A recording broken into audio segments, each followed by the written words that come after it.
Hello, it's the cousin, and I am back for the third season recap of the BREWDOG series.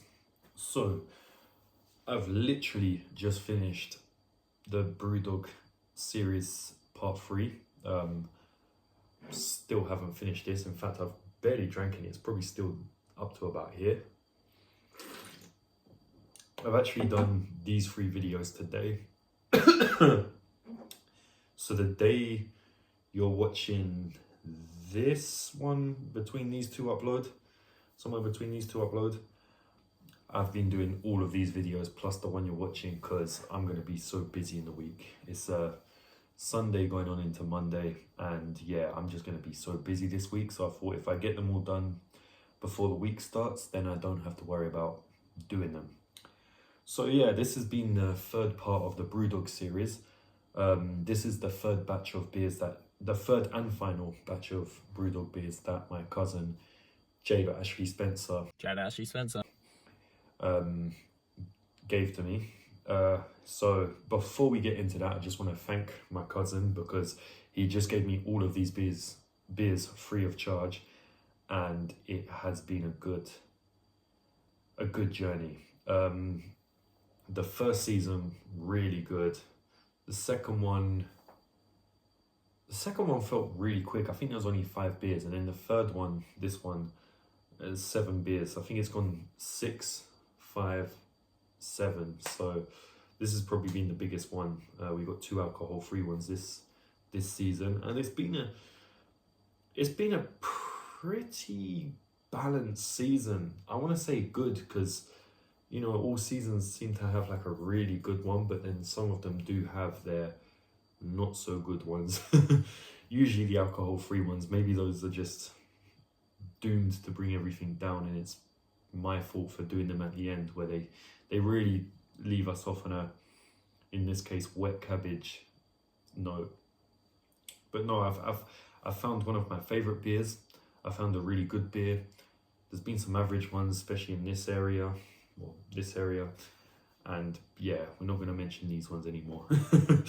But yeah, I just want to say a massive shout out and thank you to my cousin. You know, he's very involved on this channel. He's actually the reason I started this in the first place. I think 2022, around the start of the year, we went to Tesco's to pick up 6 beers. I remember Fruity was one of them. Dark Star Hophead was the first one we did. I think Erdinger was on that series, maybe Milk Stout, and then there was one, it was a date, I can't remember, it was like 1860 something, and I can't remember the one we did in the middle, but you know, he carried it on solo, and then 2023, right at the end of the year, I jumped on it. Then my channel got like, I didn't get looked out of it, but I thought I did, like an idiot, and then he was like, come on, let's try to get back into that channel, and we did. It wasn't hard. I was just being slow and stupid. And then yeah, we've come back with this BREWDOG series. So he's actually had the first wave of beers he had given me like ages ago, and then the second one, and then he gave me these ones quite recently, very recently actually.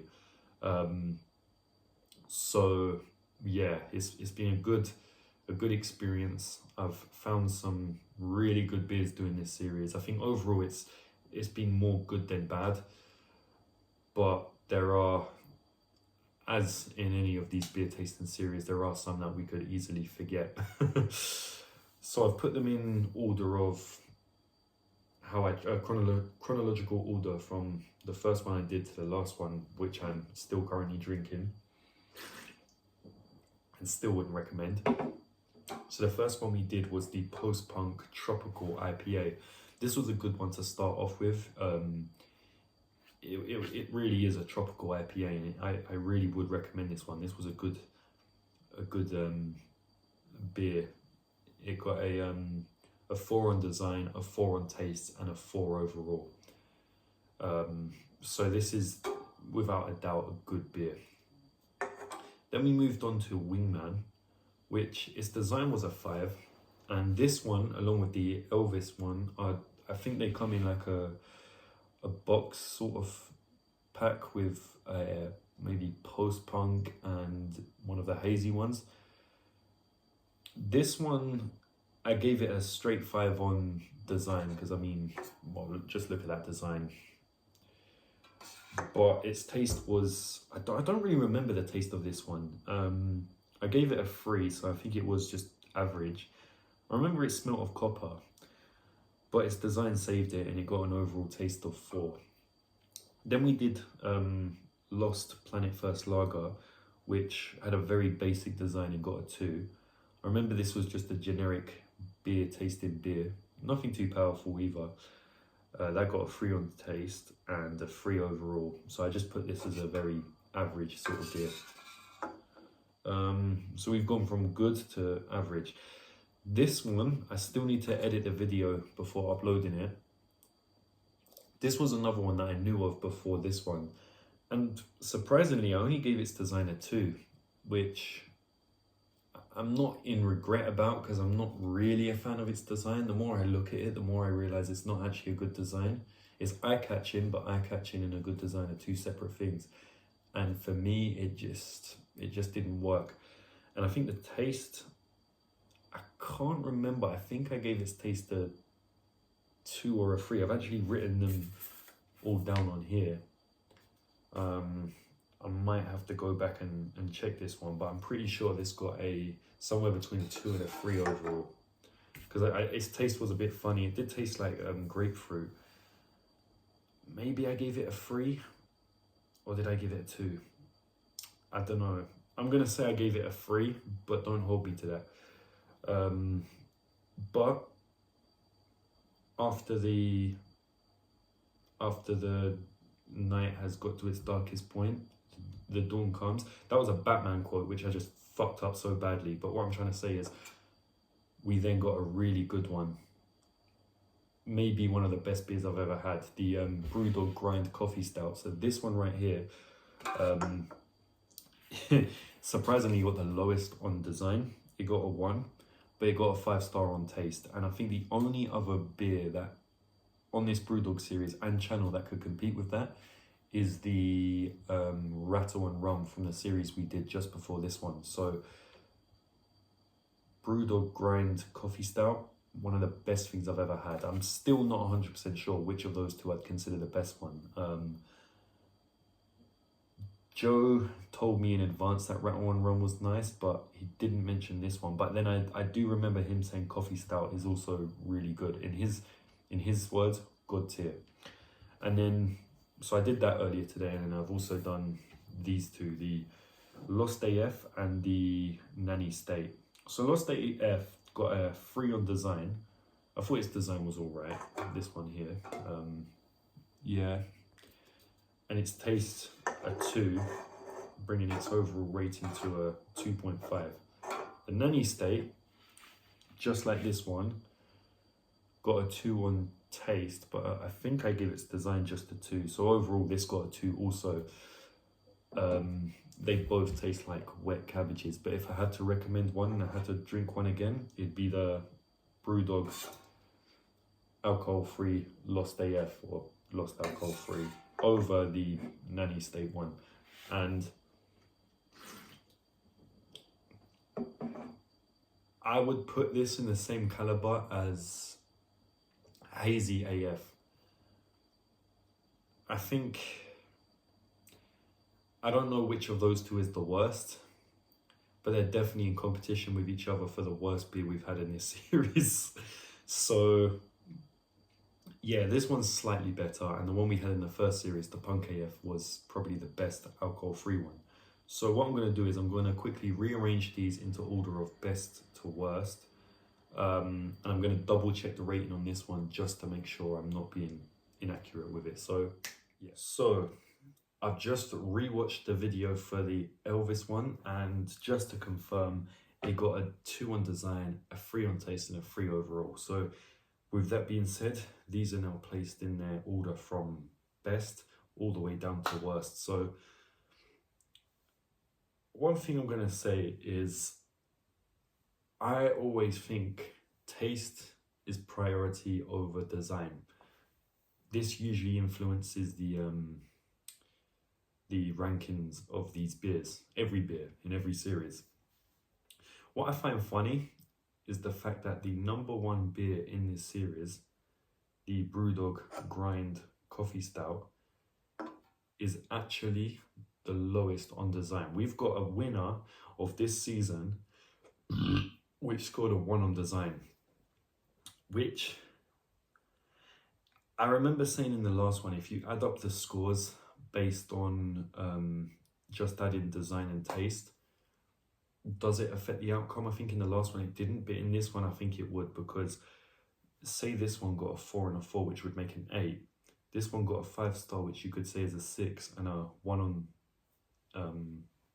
design, meaning it's a 7. Therefore that would be this. But this is just, it just tastes too good that I don't care what the can looks like. But that being said,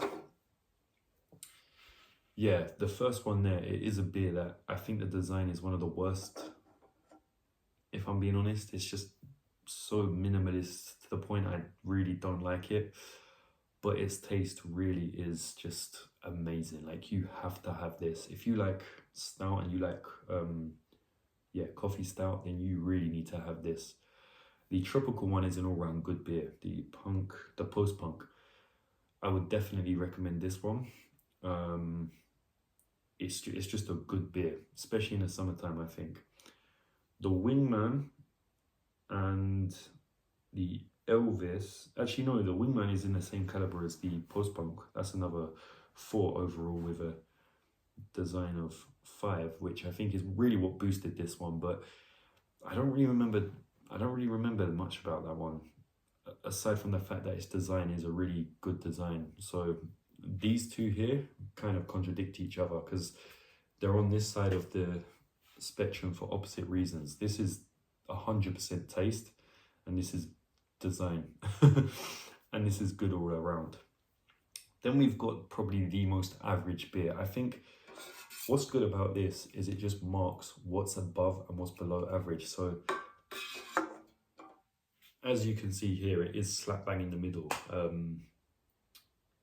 It is the benchmark of, is it above average or is it below average? The Elvis one, it was what it says it was. It just wasn't for me. Maybe that's kind of biased. I don't know. I just remember I was really tired when I recorded that one. And in the Lost AF and the Nanny State, I'm not even going to talk about them. There was nothing really to say about them besides the fact that, yeah, they taste like wet cabbage. So I'm just going to go over the ratings in highest to lowest. We got a 5 over here. Really good. Really good. That's the best you can get is a 5-star, and it got that on taste. The only reason I didn't give it an overall of 5-star is because its design was a 1. There is no way I can justify that. Same happens with the Rattle and Rum. That was a 5-star on taste, but its design was a 2. In that sense, Rattle and Rum wins, but this is a close second. This was a 4 all over, and that is what you call a good beer. This was a 4, but only because of its design. Its taste wasn't quite there.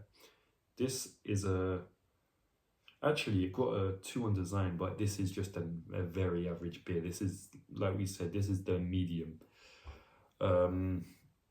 This also got a 3, but it just scraped a 3. In fact, it narrowly beated this one, which got 2.5, and that was only because of its design.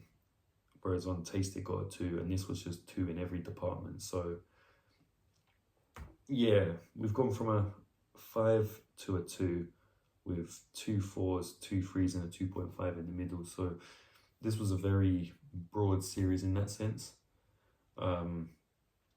Covered pretty much every rating between a 1 and a 5-star. But it's been a pretty good series. I mean, of all these, the only beers I would really recommend would be these two. I would 100% recommend that, and that is also a really good beer. The rest of them, you know, this is an average beer, but that wouldn't mean I recommend it, and these I just wouldn't. The Wingman is just a very well designed beer. So yeah, that's been it for this season. What I'm going to quickly do is I'm going to get all the other beers. I'm gonna try and fit them on this table, and I'm gonna put them in ranking of best to worst rather than the order I tasted them in. So that's gonna be quite fun. So I'll see you for that in a moment. Whew. Okay, there is a lot of beers around me right now. In total, there is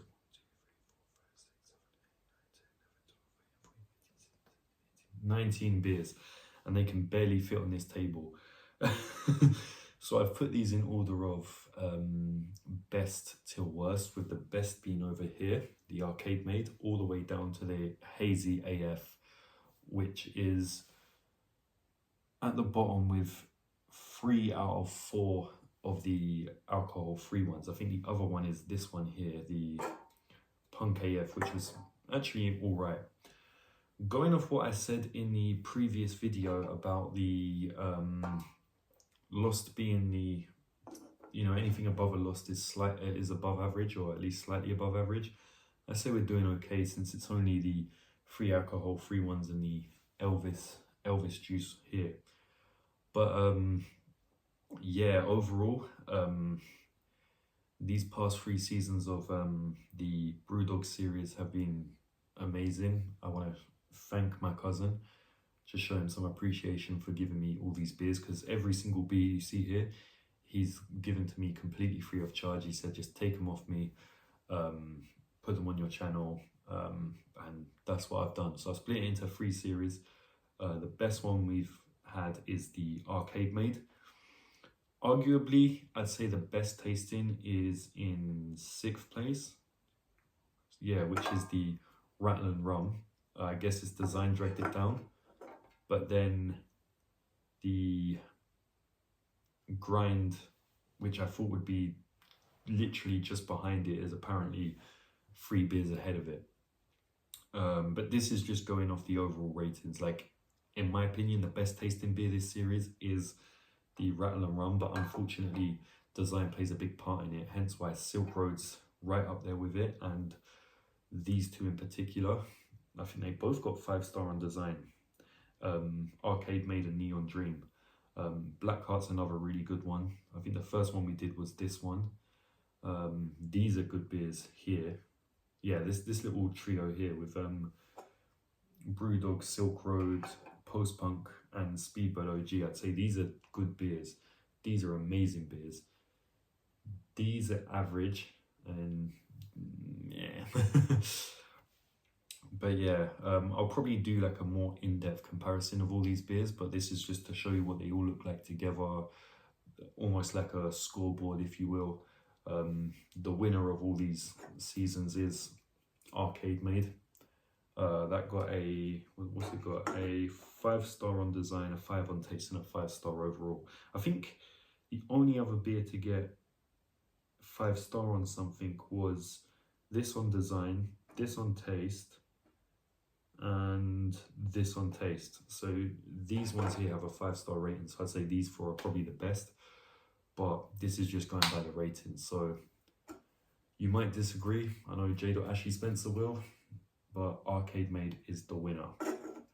But in my opinion, it's not the nicest. The nicest is, and this is something he will agree with, as he says, a good tier beer, Rattle and Rum, with Coffee Grind in 2nd place in that case. But these are definitely the 2 best design ones, Neon Dream and Arcade Made. So I'm just going to show you these 2. Both got a purple colour scheme. But yeah, thank you for watching these videos. It's been fun recording them, and this has been the cousin, and I will see you in the next part of the BrewDog series, because yeah, we've got more to come. This has been the cousin. Please like, subscribe, share, all that other shit, and I'll see you next time.